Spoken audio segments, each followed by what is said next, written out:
Hello, my dear friends. I'm Professor Vayam Khan, and we are back with our study of automatic control system. We are studying unit number 4, and this is the part 3 of this unit number 4, that is transient and steady state response analysis. So, up till now, we have studied the definition of transient and steady state response. We have studied the types of standard input signals, and we also have studied the first order system. What is the meaning of first order system? And the response of first order system. We are studying the response of first order system. We have completed the study of the impulse type of response of first order system. So in today's video we are going to continue with the response of the first order system to step and the various input signals, okay, to step and ramp type of signal. Okay, so let us begin.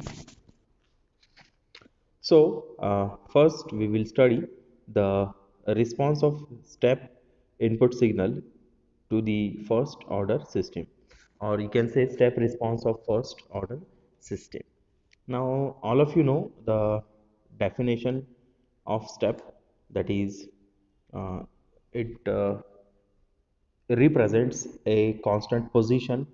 It represents a certain step, right? ये represent करता है कोई constant position को.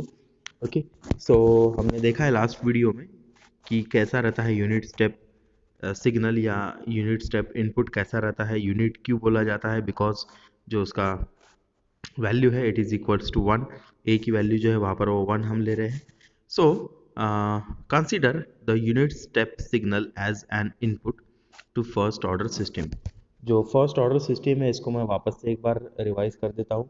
हमारा first order system जो रहता है कि जो भी हमारे जो भी सिस्टम रहेगी कंट्रोल सिस्टम, इसका जो ट्रांसफ़र फंक्शन आएगा उसमें अगर कुछ इस तरीके से अगर ट्रांसफ़र फंक्शन आता है, जैसे कि 1/s(t+1) अगर हमारा ट्रांसफ़र फंक्शन आता है हमारे सिस्टम का, तो इसमें जो डिनोमिनेटर वाला s है, इस डिनोमिनेटर वाले s की पावर अगर 1 रहती है तो इसको बोला जाता है फर्स्ट ऑर्डर सिस्टम. इसको हम बोलते हैं फर्स्ट ऑर्डर सिस्टम. तो ऐसे फर्स्ट ऑर्डर सिस्टम के ऊपर इन स्टेप सिग्नल का, इम्पल्स सिग्नल का, रैंप सिग्नल का क्या इफेक्ट होता है और उसके रिस्पॉन्स क्या आते हैं, ये हम स्टडी कर रहे हैं. ओके, सो स्टेप रिस्पॉन्स मतलब क्या? इसके अंदर जो इनपुट सिग्नल रहेगा वो स्टेप टाइप सिग्नल रहेगा, मतलब फिक्स्ड वैल्यू रहेगी. कोई तो भी पोजीशन दी रहेगी, जैसे एलिवेटर में पोजीशन का एग्जांपल हमने देखा था, स्पीडोमीटर हमारे एयर कंडीशनर का देखा था, टीवी के वॉल्यूम का देखा था. उसके अंदर स्पेसिफिक स्टेप में सिग्नल्स इनपुट दिए जाते हैं, राइट. सो ऐसे स्पेसिफिक इनपुट्स के लिए हमारा रिस्पॉन्स फर्स्ट ऑर्डर सिस्टम कैसा करेगी ये हम स्टडी कर रहे हैं. ओके, सो इसके लिए हम कंसिडर कर रहे हैं कि जो हमारा यूनिट स्टेप सिग्नल है वो कंसिडर कर रहे हैं. Okay, so R of T, that is your reference input, is equals to U of T हो जाएगा. यू ऑफ टी क्या है? हमारा स्टेप सिग्नल का रिप्रेजेंटेशन है, उसको हम, उसका फॉर्मूला है you of T. Okay, now इसको पहली स्टेप हमको पता है क्या करना है, that is applying Laplace transform on both sides. जो हमारा इनपुट है, इनपुट को क्या करना है? लैपलास ट्रांसफॉर्म लगाना है. So Laplace transform लगाने पर R of t will get converted into R of s, whereas U of t will get converted into 1 by s. Okay, now this is your Laplace transform of input. Next step is considering the equation. जो हमने equation पहले बनाया था उसको consider करना है. What is the equation? C of s is equals to 1 by st plus 1 into R of s. So R of S की value आपके पास है. क्या है आर ऑफ एस की value? It is 1 by S. So substitute this value of R of S which is 1 by S in the above equation. Will get C of S, that is output, equals to 1 by S T plus 1. ये term as it is रहेगी. और are of S की जगह पर आ जाएगा अभी 1/s। सो इसको जब मैं ब्लॉक को मल्टीप्लाई करता हूँ सो मुझे आउटपुट मिलेगा 1/s into S T plus 1, right? So this is my output C of S, right? But it is in the S domain, S domain में है, इसको मुझे टाइम डोमेन में कन्वर्ट करना है। सो मुझे इसका लैपलास इन्वर्स लेना पड़ेगा, बट लैपलास इन्वर्स लेने के पहले मुझे इसको थोड़े से स्टैंडर्ड फॉर्म में कन्वर्ट करना पड़ेगा, इसलिए मैं यहाँ पर पार्शियल फ्रैक्शन ले रहा हूँ सी ऑफ एस का। पार्शियल फ्रैक्शन इसका कैसा बनेगा? सो मेरे पास में क्या है, सी ऑफ एस की value 1/s into S T plus 1 है। सो पार्शियल फ्रैक्शन उसका बनेगा a/s, मतलब a हमारा constant, a/s plus b by ये सेकेंड हाफ। सो पहले हाफ में मैं ये 1/s वाला जो टर्म है वो ले लूँगा और दूसरे हाफ में ये बची हुई 1/st प्लस 1 वाली टर्म लूँगा। सो ये बन जाएगा मेरा partial fraction. So my partial fraction now is a/s plus b/st plus 1, right? So इसको हम और सिंप्लीफाई करते हैं। So this S T plus 1 will get multiplied by a and this s will be getting multiplied to b। So this term will become a into S T plus 1 plus bs divided by s into S T plus 1। Okay, इसको simplify किया, आगे देखते हैं इसके ऊपर क्या होने वाला है। Yes, so on both sides जो डिनोमिनेटर की टर्म है वो सेम है दोनों भी साइड्स में।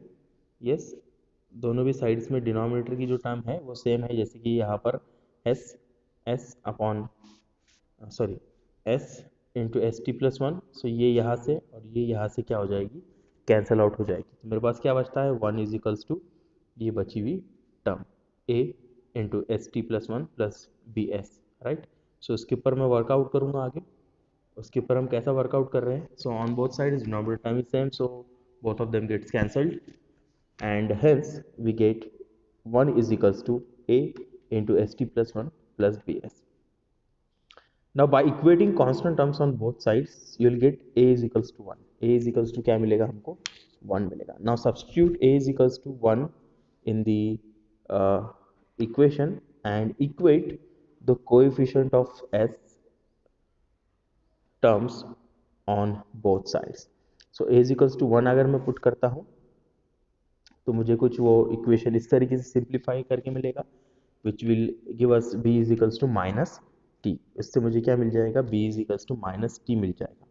b की वैल्यू मुझे यहाँ पर पता चल गई कितनी है, माइनस टी है।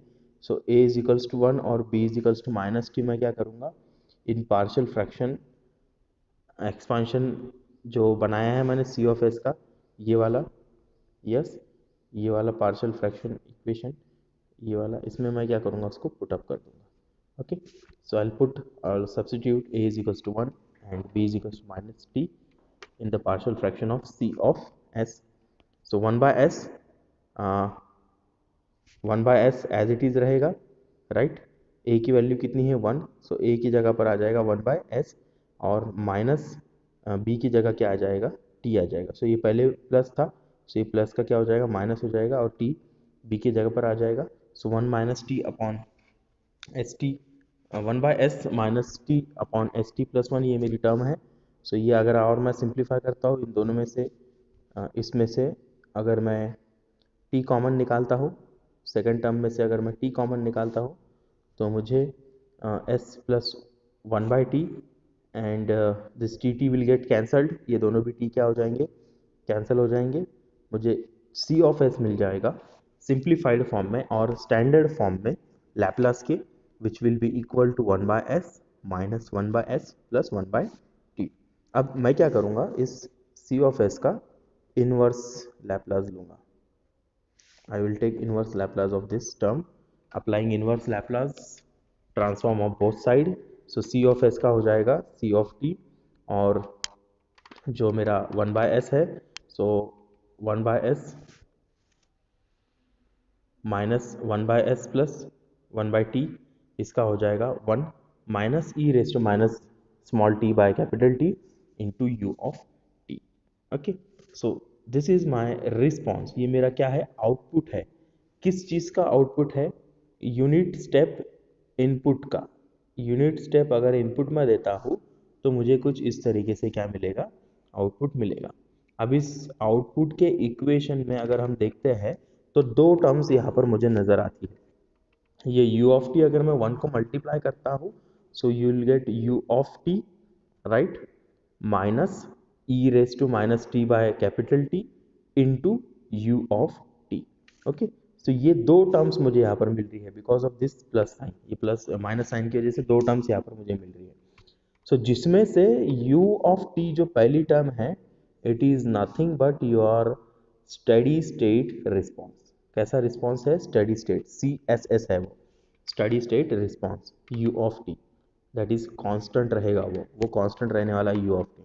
एंड सेकंड टर्म मुझे मिलती है जो कि है ट्रांजिएंट टर्म, इसको हम ट्रांजिएंट रिस्पॉन्स बोलते हैं, which is equals to C T R of T is equals to minus E raise to minus t upon t into u of t. So this is both terms that I am getting here. Okay, दोनों भी terms मुझे यहाँ पर मिल रही है, transient भी और स्टेडी स्टेट भी। कौन से सिग्नल पे मिल रही है, स्टेप, यूनिट स्टेप सिग्नल पे मिल रही है, राइट। सो अगर मैं इसकी रिस्पॉन्स को स्टडी करता हूँ, उसका ग्राफ अगर मैं देखता हूँ तो वो जो ग्राफ है वो मुझे कुछ इस तरीके से नज़र आएगा। So the following figure shows unit step response, right, ये रिस्पॉन्स शो कर रहा है। अगेन ये इनपुट नहीं है, this is response. Okay, this is your response. So the value of unit step response C of T is 0 at T is equals to 0। C of T जो है T is equals to 0 पे कितना है, 0 रहेगा, it will be 0। And for all negative values of T, मतलब इसके नीचे की जितने भी वैल्यूज रहेगी उसको भी वो क्या रहेगा, 0 रहेगा, ये C of T. But it is gradually increasing from 0 to some positive value, okay, some positive value and that is unity 1। मतलब ये 0 से लेके ग्रेजुअली क्या हो रहा है, इंक्रीज हो रहा है अप टू 1। सो ये जो पोर्शन है, ये जो पोर्शन है जहाँ तक वो इंक्रीज हो रहा है, let me clearly draw it. So 0 से इंक्रीज हो रहा है स्लोली ग्रेजुअली, कहाँ तक इंक्रीज हो रहा है, 1 तक, राइट। ये जो पोर्शन है, ये पोर्शन है मेरा ट्रांजिएंट, ट्रांजिएंट है, चेंजिंग है। और इस 1 से आगे जो भी पोर्शन है वो मेरा कैसा है, स्टेडी है। So this is my transient transient response and this is my steady response. सो मुझे दोनों भी यहाँ पर देखने मिल रहा है। Okay, so it is gradually increasing from 0 value and finally reaches to 1 in steady state.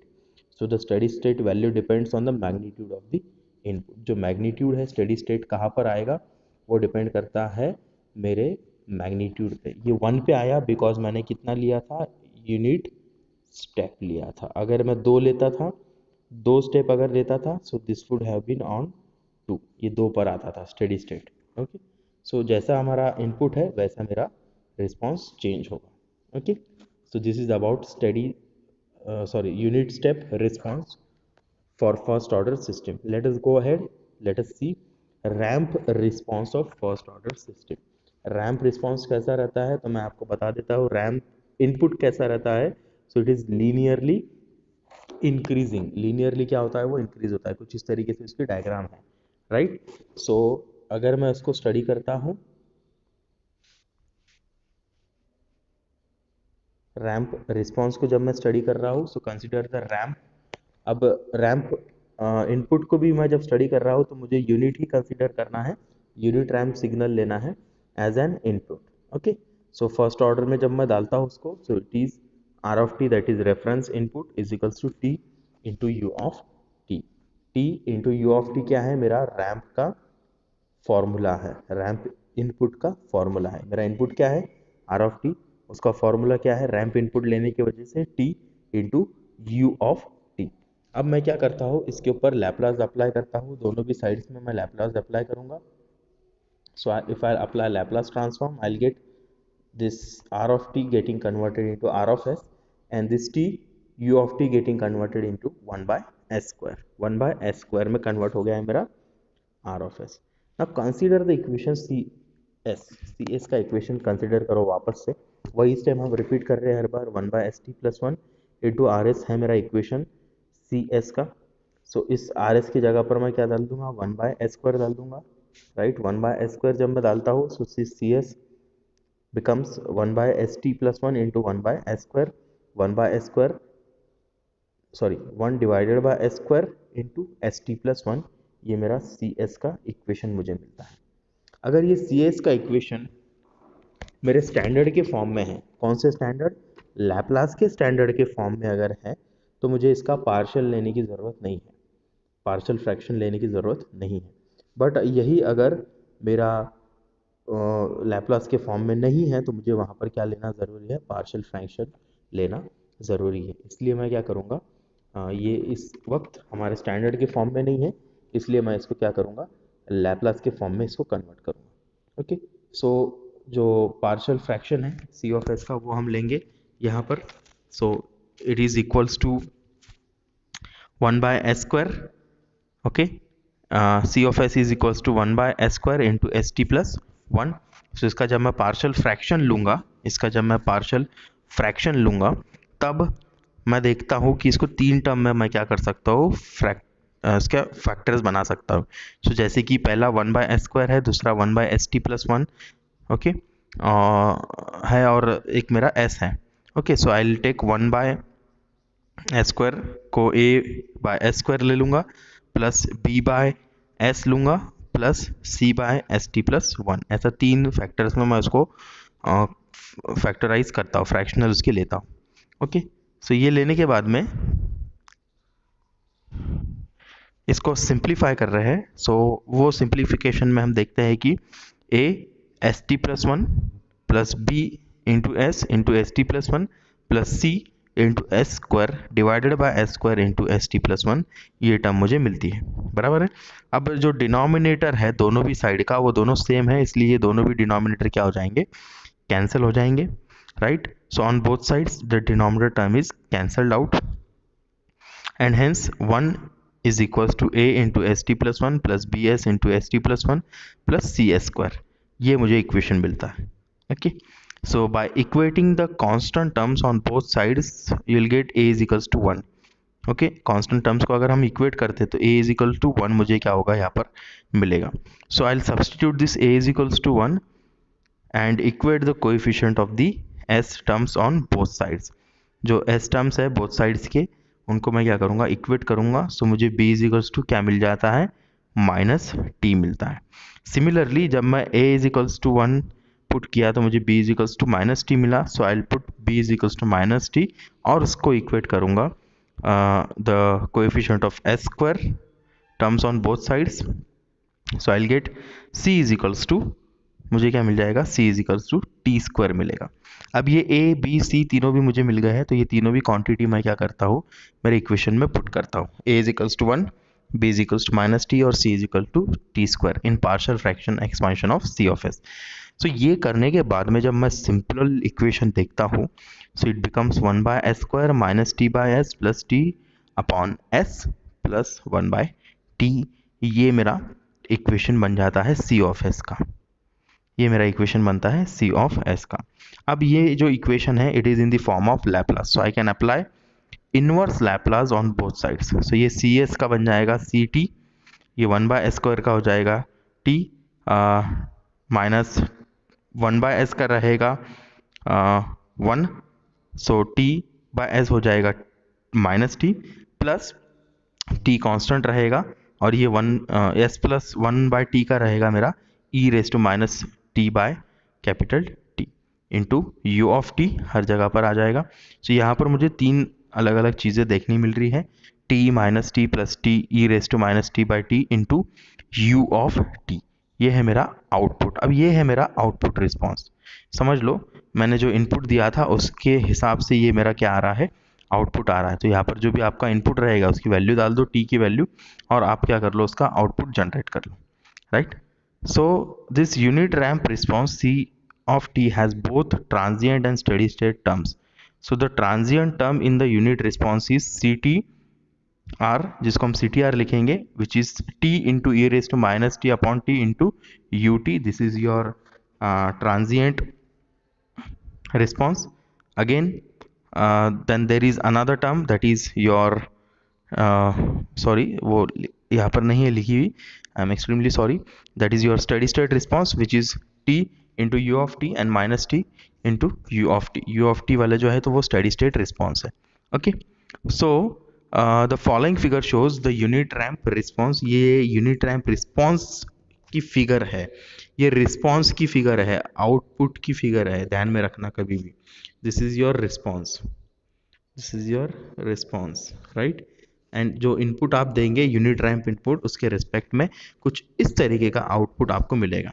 So this dotted line is your input, so इस डॉटेड लाइन के हिसाब से आपको आउटपुट कुछ इस तरीके से मिलेगा, which is gradually increasing and then is linearly increasing. पहले वो लीनियरली इंक्रीज नहीं हो रहा है, बट बाद में कुछ देर के बाद में लीनियरली क्या हो रहा है, वो इंक्रीज हो रहा है। So unit response C of t follows the unit ramp input signal for all positive values of t।